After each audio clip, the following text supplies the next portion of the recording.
Tri sestry sa rozhodli, že sa vydajú v ten istý deň, aby svojim rodičom ušetrili náklady na 3 samostatné svadby. Aby ušetrili ešte viac, rozhodli sa stráviť svoju svadobnú noc doma. Neskôr v noci matka nemohla spať a tak sa rozhodla ísť do kuchyne na šálku čaju. Po ceste tichučko prešla okolo izby svojej najstaršej dcéry a počula, ako kričí.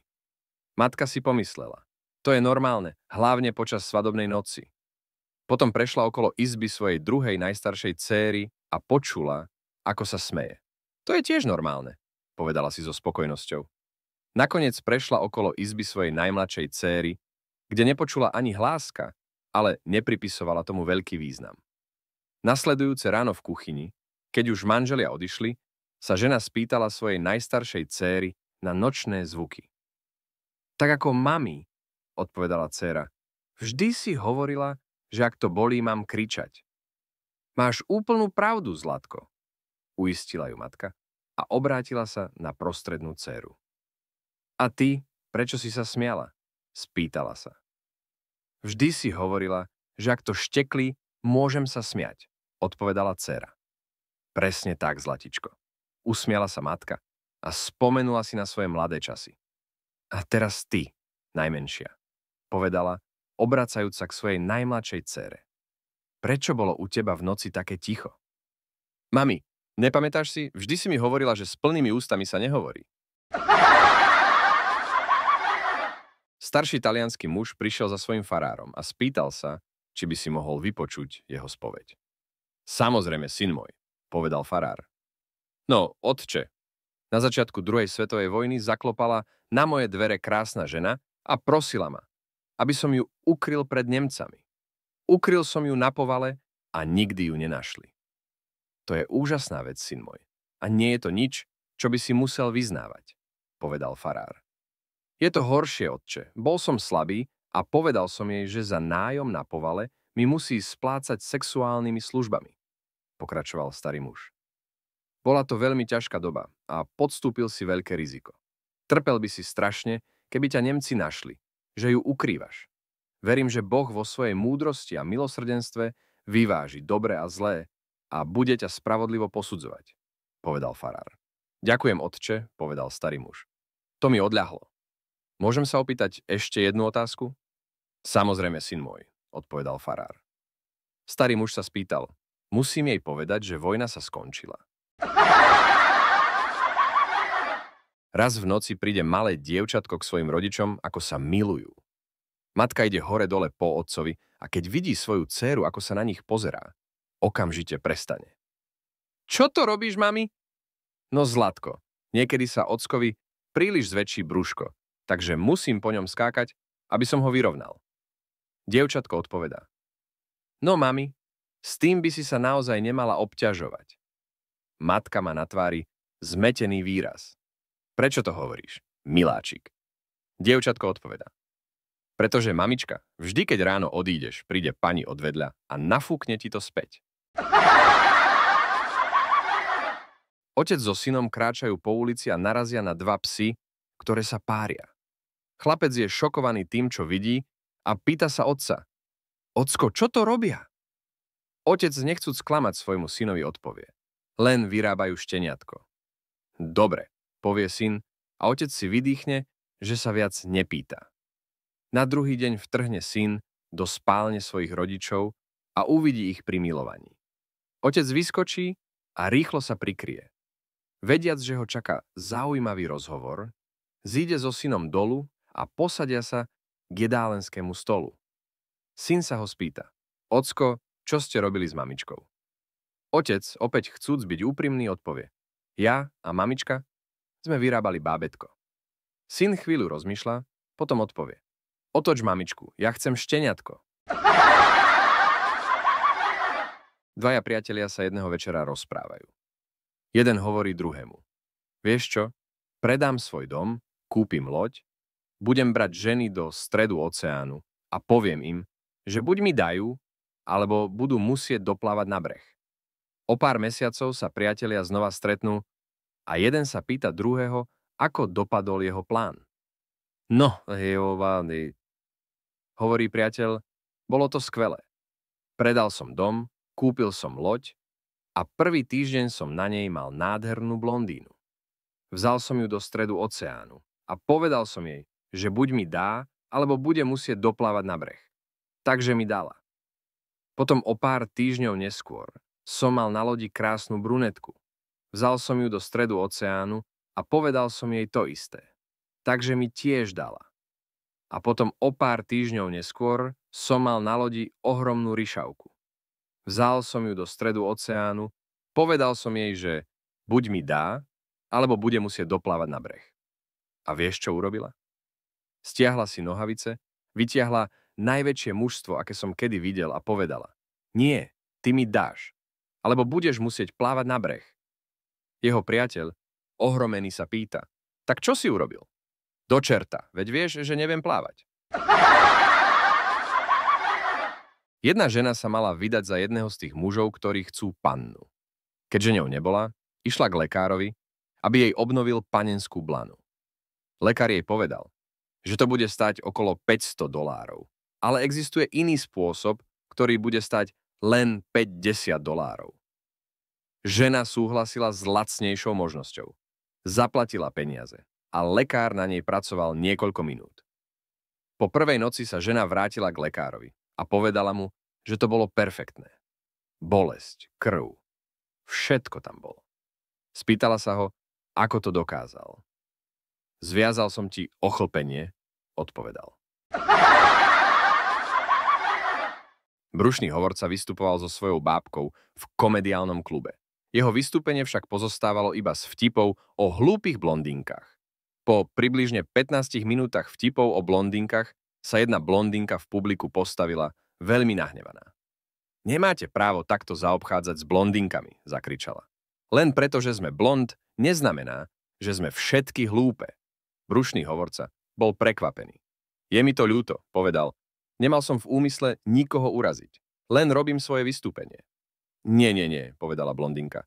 Hovorím tomu hajzlovi, čo sedí na vašom kolene. Muž vojde jedného večera do baru. Pristúpi k barmanovi a pýta si pivo. Samozrejme, pane, bude to 1 cent. 1 cent? To je úžasné, zvolá muž. Potom sa pozrie na jedálny lístok a spýta sa: Mohli by ste mi pripraviť šťavnatý steak T-bone so všetkým? Samozrejme, pane, odpovie barman. Koľko to stojí? Spýta sa muž. 4 centy, odpovie barman. 4 centy? Zvolá muž. Kde je majiteľ tohto podniku? Spýta sa muž. Barman odpovie. Hore s mojou ženou. Policajt kráča sobotňajšou nocou. Ide okolo baru a o pár metrov ďalej vidí 2 chlapov, očividne opitých, ležať na zemi. Prvý má nohavice stiahnuté a druhý mu pchá palec do zadku. Policajt šokovaný sa pýta: Čo to do čerta robíte? Chlap s palcom v zadku odpovie: Môj kamarát je strašne opitý a snažím sa, aby zvracal. Nedocieliš, aby zvracal tým, že mu budeš pchať palec do zadku, hovorí policajt. Chlap sa pozrie na policajta a povie: Počkajte, až mu ten palec strčím do úst. Žena a dieťa boli v ordinácii lekára a čakali, kým príde lekár. Keď lekár prišiel, prezrel dieťa, skontroloval jeho váhu a zistil, že je trochu pod normálom. Lekár sa spýtal, či je dieťa dojčené alebo krmené z fľaše. Dojčené, odpovedala žena. Dobre, vyzlečte sa do pása, požiadal lekár. Žena to urobila. Lekár stláčal, miesil, krútil, držal a štípal jej prsia počas podrobného a dôkladného vyšetrenia. Potom jej povedal, aby sa obliekla a dodal: Niet divu, že je toto dieťa podvyživené. Nemáte žiadne mlieko. Ja viem, odpovedala žena. Som tá jeho babka, ale som rada, že som prišla. Michal po rokoch neprítomnosti v kostole vstúpi do spovednice. S povzdychom, premýšľajúc o svojich mnohých hriechoch, vojde do kostola. Keď si všimne, že pri spovednici nie je žiadny rad, odhrnie záves. Vstúpi a posadí sa. Šokovaný si uvedomí, že je tu plne vybavený bar s kryštálovými pohármi, najlepším omšovým vínom, Guinness na čape, cigary a čokoládové likéry. Na stene visí vkusná fotografická výstava rôznych žien, ktoré zjavne stratili svoje oblečenie. Počuje, že prichádza kňaz. Otče, odpusť mi, hovorí Michal. Myslím, že je to už dávno, čo som bol na spovedi. A musím povedať, že toto miesto je oveľa lepšie, než bývalo. Kňaz stúhne a pozrie na neho. Vypádni, ty hlupák. Si na mojej strane. Muž šoféroval, keď zbadal záblesk z kamery. Pomyslel si, že mu odfotili auto za prekročenie rýchlosti, hoci vedel, že nešiel rýchlo. Len pre istotu spravil okruh a prešiel to isté miesto ešte raz. Jazdil ešte pomalšie. Ale kamera opäť zablikala.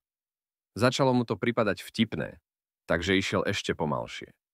Prešiel okolo toho miesta znova, ale dopravná kamera opäť zablikala. Vyskúšal to 4. a 5. krát s rovnakým výsledkom a už sa smial, keď kamera blikala. Zatiaľ, čo prechádzal doslova krokom. O 2 týždne neskôr dostal poštou 5 pokút za jazdu bez bezpečnostného pásu. Jednej noci sa Johnny veľmi bál spať sám v tábore. Tak vybehol zo svojho stanu a bežal k stanu svojej učiteľky. Pani učiteľka, môžem dnes spať s vami? Prosil Johnny. Učiteľka odpovedala. Nie, Johnny na to. Ale moja mama mi to dovolí. No dobre, ale len na dnes, odpovedala učiteľka.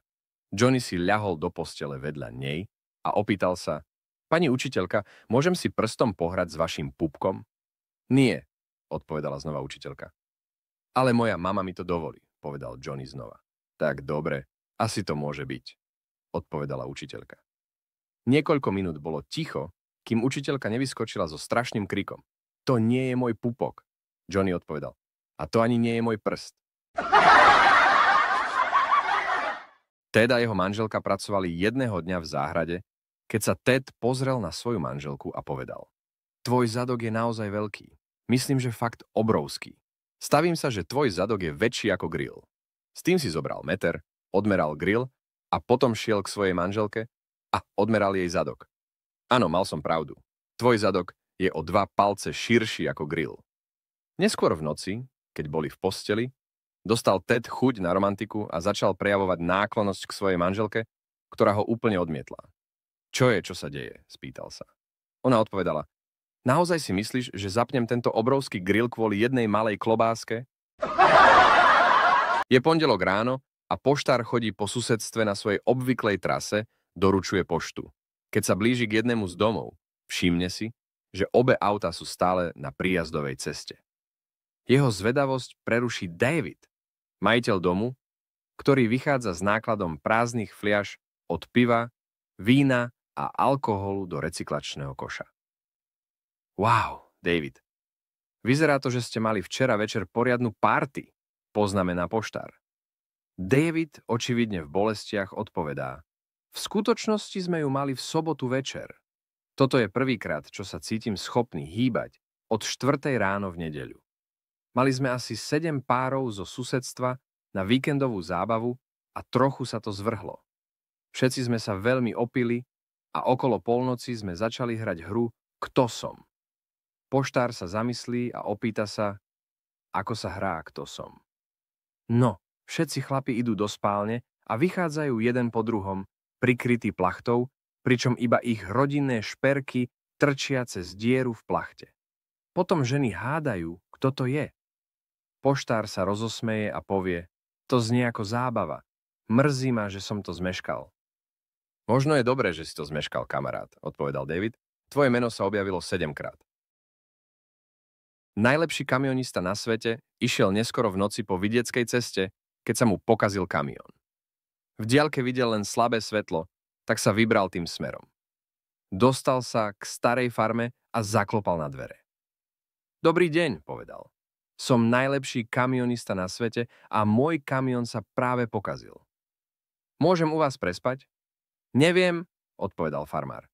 Máme len 2 izby. Jednu pre mňa a moju ženu a druhú pre našu 18-ročnú dcéru. Pozrite, kamarát, som najlepší kamionista na svete a chcem len posteľ na noc. Vašej dcery sa ani nedotknem, povedal kamionista. Farmár súhlasil, že vodič môže prespať v izbe s jeho dcérou a zaviedol ho tam. O 4:00 ráno počul farmár zvuky a vzdychy z vedľajšej izby. Vstal, pozrel dnu a videl najlepšieho kamionistu na svete, ako na jeho dcére robí zvuky kamióna. Farmár zišiel dolu, nabil brokovnicu, vplížil sa do izby a strčil hlaveň rovno najlepšiemu kamionistovi na svete do zadku. Tak dobre, zavrčal farmár. Keď si najlepší kamionista na svete, skús cúvať s plným nákladom. Blondínka prišla do práce jedno ráno, plačúc do slz. Jej šéf, znepokojený o jej pohodu, sa starostlivo spýtal, čo sa stalo? Blondínka odpovedala, ráno som dostala telefonát, že moja mama zomrela. Je mi to veľmi ľúto. Prečo si nezostaneš doma? Nemáme veľa práce. Len si odýchni a zrelaxuj, dodal. Blondínka veľmi pokojne vysvetlila.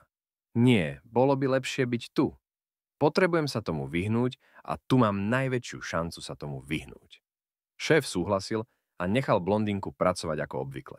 Ak potrebuješ čokoľvek, daj mi vedieť, povedal. Niekoľko hodín neskôr šéf sa rozhodol skontrolovať blondinku. Pozrel sa cez svoju kanceláriu a videl ju hystericky plakať. Rýchlo k nej prišiel a spýtal sa. Budeš v poriadku? Môžem ti nejako pomôcť? Nie, odpovedala blondinka. Práve som dostala telefonát od svojej sestry a povedala, že jej mama zomrela tiež. Jedného večera opitý kovboj prišiel do malého mesta. Ihneď šiel do jedinej salóny v meste a objednal si drink. Počas pitia sa opýtal barmana, či je tam izba a nejaké horúce ženy. Barman mu povedal, že má izbu na prenájom a potom sa pozrel na svojich priateľov, ktorí pili pri inom stole. Rozhodli sa urobiť žart z kovboja. Ako večer plynul, kovboj sa opil, ale stále sa pýtal na ženu. Nakoniec barman poslal svojich priateľov hore na misiu a tí sa čoskoro vrátili. Potom barman povedal kovbojovi, že tam majú len jednu ženu, ale tá čaká na neho hore. Priatelia barmana vzali nafukovaciu bábiku a položili ju na jeho posteľ. Kovboj sa všetkým rozlúčil a pomaly vyrazil hore po schodoch. Plný očakávania sa priblížil k izbe, vošiel dnu a muži dole počúvali so záujmom.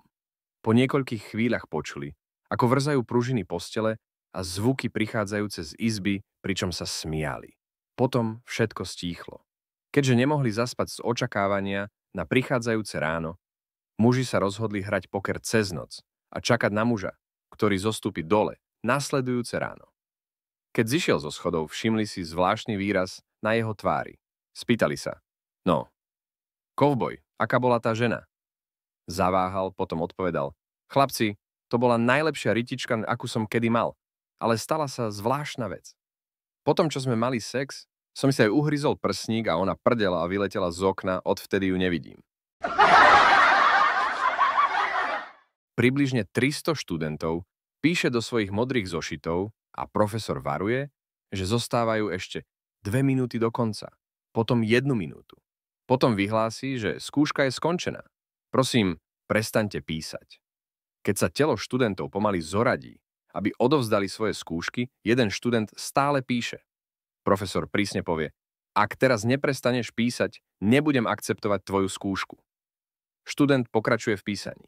Potom profesor znova povie, že skúška je skončená. Študent stále píše, ale profesor to už v tomto momente vzdáva.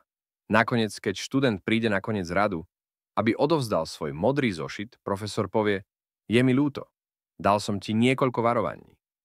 Písal si ešte niekoľko minút po skončení. Neakceptujem tvoju skúšku. Študent sa pohoršene pýta, máte vôbec nejakú predstavu, kto som?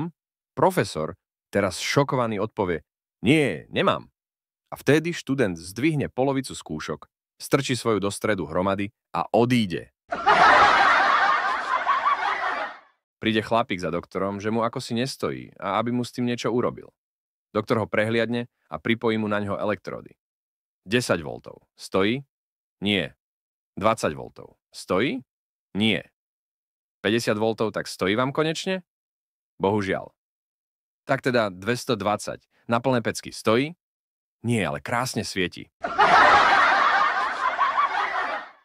Idú dvaja po moste a na jeho konci vidia budovu s obrovským nápisom. Biely s gumou 100 eur, čierny bez gumy zadarmo. Okamžite tam vbehnú a hneď sa hrnú k dverám na poschodie. Z recepcie sa ozve: Páni, iba by som vás chcel upozorniť, že tu nie je bordel, ale klub bungee jumpingu. Ide policajt v noci po parku a z kríka počuje vzdychy. Čo tam robíte? Milujem sa. Ozve sa z kríka mužský hlas. 100 eur pokuty, hovorí policajt. Za čo? Zaznie ženský hlas. Aha, tak vy ste dvaja, tak to bude za 200. Stretla sa raz tvár so zadkom a pýta sa: Zadok, ako je to možné, že na mne sa tak prejavujú roky? Som stále starší a vráskavejší, ale ty si stále taký ružovučký a hladký? To máš tak, milá tvár, odpovedá zadok. Keď je veselo, ty sa smeješ. Keď je smutno, ty sa mračíš. Zatiaľ, čo ja vždy len na všetko seriem. Učiteľka dala žiakom za úlohu zistiť, ako sa narodili. Jožko prišiel domov a pýta sa mamičky: Mamička, ako som sa narodil? A mamička vraví: Doniesol ťa bocian, Jožko. Ráno išiel do školy a na streche zbadal bociana. Vyšplhal sa na strechu a dal si bociana do tašky. Učiteľka sa ho v škole spýtala: Tak, Jožko, už vieš, ako si sa narodil? Jožko hovorí: No jasné, mám ho vytiahnuť? Nie, nemusíš. Máš jednotku.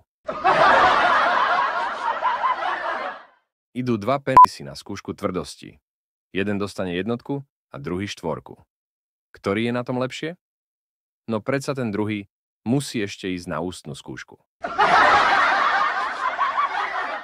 Príde mladý muž do obchodu a pýta sa slečny: Máte fínsku vodku? Nemáme. A máte Johnny Walker? Nemáme.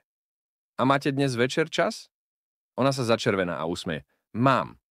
Tak si sadnite a napíšte objednávku. Lord sa sprchuje a chce, aby mu Jean doniesol papuče. Jean to využije. Ide do kuchyne za slúžkami a hovorí: Lord chce, aby som vás hneď teraz pomiloval. Slúžky tomu nechcú veriť a chcú dôkaz. Jean ide pred kúpeľňu a pýta sa: Obe, pane? No áno, hádam nielen jednu. Idú traja upíri do baru a jeden hovorí: Prosím si ľadovú krv.